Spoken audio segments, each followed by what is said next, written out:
நம்மளுடைய மண்ணோட தன்மை வந்து கொஞ்சம் கொஞ்சமாக குறைஞ்சி போயிட்டு இருக்குது. அதை நம்ம ரெக்கவர் பண்ணுறதுக்காக தான், அதை மீட்டு எடுக்கிறதுக்காக தான் இந்த கம்பெனி வந்து இயற்கை முறையில் நமக்கு மருந்து, உரம் இதெல்லாமே தயாரித்து கொடுக்குறாங்க. இதை நாங்கள் உங்கள் கையில் எடுத்துகிட்டு வந்து சேர்த்திட்டு இருக்கிறோம். 15 வருஷத்துக்கு முன்னாடி நம்ம பண்ண செலவை விட இப்போ கூடியிருக்கா அப்படின்னு கேட்டால் உங்களுடைய பதில் என்னவா இருக்கும்? கூடியிருக்கா, குறைஞ்சிருக்குங்களா? கூடி இருக்கு. மருந்து செலவு கூடி இருக்கு. அப்போ மருந்து செலவு கூடும் போது விளைச்சல் கூடணுமா குறையணுமா? கூடணும். ஆனா இப்ப கூடுதா குறையுதா? குறையுது. செலவு கூடுது, வரவு குறையுது. கரெக்டுங்களா? இதுதான் இன்னைக்கு நம்மளுடைய விவசாயிகளுடைய ஒரு மிகப்பெரிய ஒரு பிரச்சனையா இருக்கு. ஸோ இதை வந்து பாத்தீங்க அப்படின்னா இன்னைக்கு நிறைய பேர் வந்து பாத்தீங்க அப்படின்னா ஆர்கானிக், கெமிக்கல் இந்த மாதிரி என்ன சொல்றது கொடுத்து நிறைய இது பண்ணிட்டு இருக்காங்க. பட் ஆனால் இந்த கம்பெனி வந்து 2004 ஆரம்பிச்சாங்க. இன்னைக்கு நேற்று ஆரம்பிக்கல.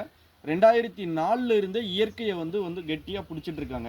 ஸோ ஒரு இயற்கை முறையில் மக்களுக்கு வந்து கொடுக்கணும், ஒரு ஆரோக்கியத்தை கொடுக்கணும் அப்படிங்கிறதுக்காக நிறைய ப்ராடக்டை வந்து இன்னைக்கு இந்த ஹியூமிக்லாம் வந்து பார்த்தீங்கன்னா 8 மாதம் ஆகுது. 6 மாதத்துலேருந்து 8 மாதம் ஆகுது இந்த ஒரு பாட்டில் வந்து ரெடி ஆகுறதுக்கு. ஸோ நம்மளுடைய இந்த மரத்துடைய வேறு, பட்டை, மாட்டு சாணம் இதில் இருந்து தான் இந்த விஷயத்தை இந்த ஹியூமிக்கை வந்து ரெடி பண்ணுறாங்க.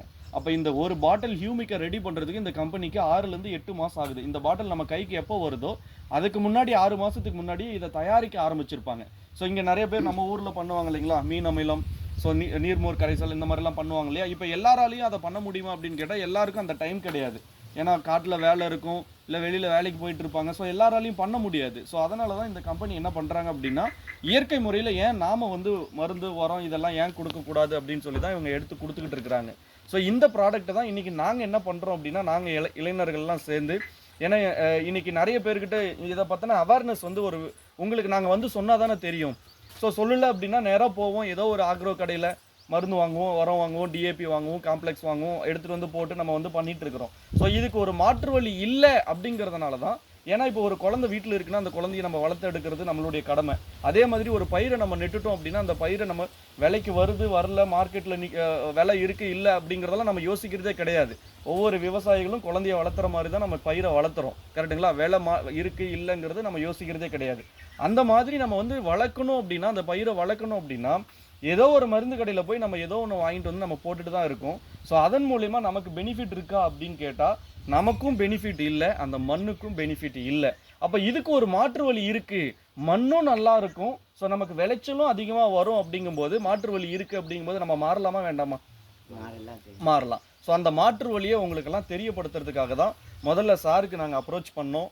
ஸோ அவர் வந்து என்ன பண்ணார் அப்படின்னா, முதல்ல எனக்கு நான் யூஸ் பண்ணுறேங்க, நான் முதல்ல இருந்து நான் யூஸ் பண்ணுறேன், நான் யூஸ் பண்ணி எனக்கு திருப்தி ஆச்சுன்னா, இத்தனை வருஷமாக நாங்கள் இந்த கடையில் வாங்கிட்டு இருக்கோம், நீங்கள் வந்து புதுசாக சொல்கிறீங்க, ஓகே நாங்கள் யூஸ் பண்ணுறோம், யூஸ் பண்ணி எனக்கு திருப்தி வந்துச்சு அப்படின்னா இங்கே நம்ம தோட்டத்தை வந்து மக்களுக்கு நம்ம காமிக்கலாம், உங்கள் ப்ராடக்ட்டை இங்கே வந்து நீங்கள் வந்து மக்களுக்கு தெரியப்படுத்துங்க அப்படின்னு சொல்லி சொன்னார். ஸோ சாரோடைய தோட்டத்துக்கு யூஸ் பண்ணிகிட்டு இருக்கோம், மற்றவங்க இங்கே நிறைய பேர் யூஸ் பண்ணிகிட்டு இருக்கிறவங்களும் இருக்காங்க. அப்போ நம்ம ப்ராடக்டை இந்த மருந்தை யூஸ் பண்ணி இங்கே எந்த மாதிரி விளைச்சல் எடுத்திருக்காங்க அப்படிங்கிற ஒரு சில விஷயங்கள் சார் உங்களோடு பேசுவாங்க. அதுக்கப்புறம் இந்த பொருளெல்லாம் என்னங்கிறத நான் உங்களுக்கு வந்து டீட்டெயில்டாக ஒரு 10 நிமிஷத்தில் பேசி முடிச்சிடுறேன். சார் வாங்க. ஸோ அதை தாண்டி எங்களோட நிறுவனத்தில் வந்து பார்த்திங்கன்னா இயற்கை அப்படிங்கிறத வந்து பார்த்திங்க அப்படின்னா கம்பெனியே வந்து பார்த்திங்கன்னா ஹெல்த்து மனிதர்களுடைய, ஏன்னா இன்றைக்கி ஒரு மிகப்பெரிய பணக்காரன் அப்படின்னு யாரை சொல்லுவாங்க அப்படின்னா யார் நோய் நொடி இல்லாமல் இருக்காங்களோ அவங்க தான் மிகப்பெரிய பணக்காரங்க அப்படின்னு சொல்லுவாங்க. காசு வச்சுட்டு இருக்கிறவங்கலாம் பணக்காரங்க கிடையாது. கரெக்டுங்களா? இன்றைக்கி கோடிக்கணக்கில் பணம் வச்சுட்டு இருந்தவங்கலாம் கொரோனா டைமில் அவங்கள காப்பாற்றிக்க முடியல. எவ்வளோதான் காசு இருந்தாலும் அவங்கள காப்பாற்றிக்க முடியல.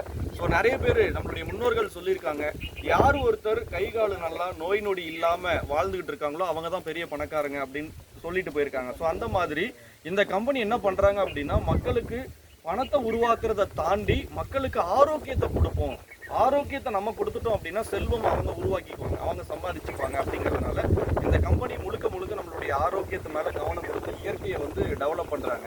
ஸோ அப்படிப்பட்ட அந்த இயற்கை விவசாயத்தை வந்து எங்களோட கை கோர்த்து, ஸோ எங்களை நம்பி இந்த ப்ராடக்டை நம்பி சார் வாங்கி அவர் தோட்டத்துக்கு யூஸ் பண்ணியிருக்காரு. எங்களோட நிறுவனத்தின் சார்பாகவும் எங்களோட சார்பாகவும் அவருக்கு ஒரு சின்ன ஒரு பாராட்டோ மரியாதைன்னு கூட எடுத்துக்கலாம்.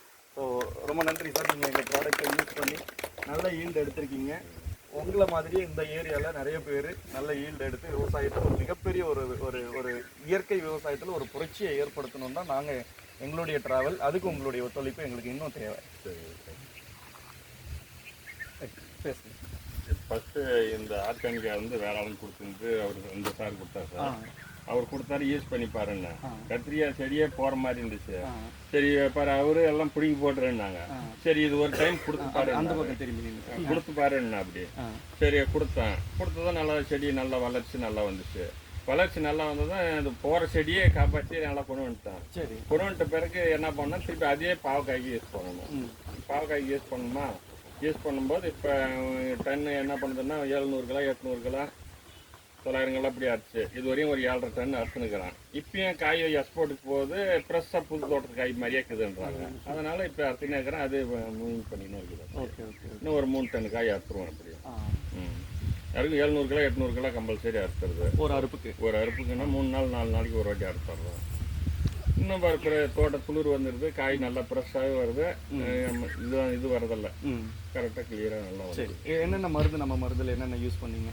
நம்ம மருந்து எங்கள் பையன் கொடுக்குறது இந்த மருந்து யூஸ் பண்ணிக்கிறேன், இது யூஸ் பண்ணிக்கிறேன், எல்லாமே யூஸ் பண்ணுறேன். எல்லாமே ஒரு ஸ்டேஜுக்கு ஒரு முறை நீங்கள் ஒரு 8 நாள் விட்டு